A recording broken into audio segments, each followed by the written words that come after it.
We'll talk Django here briefly. Django is one we're not going to show a lot of a mature video of him because he did suffer an injury through the fall and winter time where he really can't get around. But he's one we definitely have to mention because the hog has done a great job as a sire and was also a very popular one.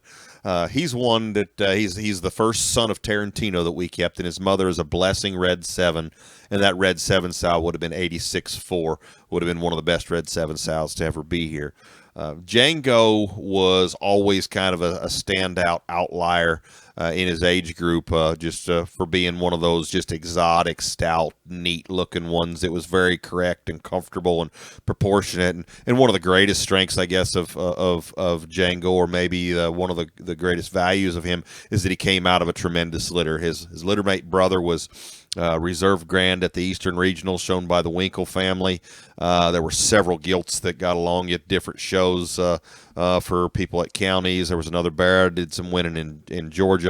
It was a great litter, and he himself matured to be a very impressive mature boar. He was a fairly young boar that we showed at the open house last year, was fairly popular, and this spring, talking to people, there was about a 2-week period of time. It felt like I got about 2 or 3 calls a day telling me how good the Djangos were that they'd seen different places. So there's definitely some good here, and he is going to be a sire. And seeing some of the videos and reports I've gotten here recently, I expect those reports and to come in still really strong here at the end of the summer as these hogs hit the show ring. But he's a very good sire. Sellability in those pigs is extremely good. Depth in those litters is extremely good, just like the litter that he came out of.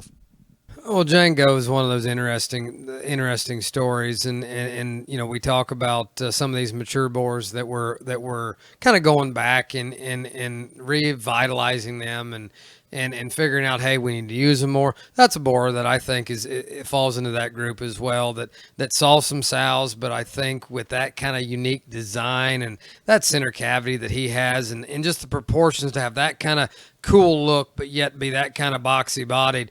That's a board that needs to be used more, and I think you can see that in a little more immature video of him. The other interesting fact for me about that deal is you know, Mike spoke about, you know, the uniqueness of his litter and his mother. Well, that Blessing boar was a boar that Mike owned that was raised by none other than Seth Keplinger, and so that kind of shows you maybe a little bit of the process of how things go and how Mike's tried to put things together. I think we added in just added in 2 of the more unique boars that Seth himself says that he's ever made, and that just speaks to the quality and depth of these boars. So don't be afraid of the boar's age or the inability of a mature video. This one's unique. He's got cool muscle, awesome look, great kind of center body. This one's still got a place. Make sure you get in.